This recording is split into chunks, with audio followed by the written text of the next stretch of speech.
مومن کو چاہیے کہ وہ مادی چیزوں پر توجہ نہ دے بلکہ ہمیشہ اپنی روحانی زندگی پر مرکوز رہے۔ غیر اخلاقی اعمال اور جسمانی ضروریات سب ہمیں درکار ہیں، لیکن ہمارا اصل مقصد ہمیشہ خداوند پر ہونا چاہیے۔ جب ہم کلام مقدس میں دیکھتے ہیں تو ہمیں معلوم ہوتا ہے کہ جو لوگ دنیا کی پیروی کرتے ہیں اور دنیاوی خواہشات سے بھرے ہوتے ہیں، ان کا انجام بھی ہمیں کلام میں دکھائی دیتا ہے۔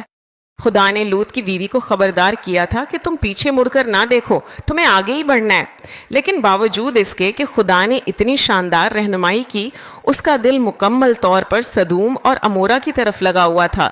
پیچھے مڑ کر نہ دیکھنے کا حکم تھا، لیکن اس نے اس حکم کی خلاف ورزی کی۔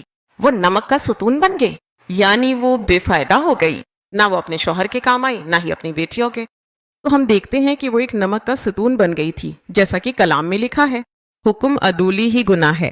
ہم روزانہ اس کی خلاف ورزی کرتے رہتے ہیں، خدا کے دیے ہوئے احکامات کو ہم نظر انداز کرتے ہیں، یعنی ہم ہر چیز کو معمولی سمجھ لیتے ہیں۔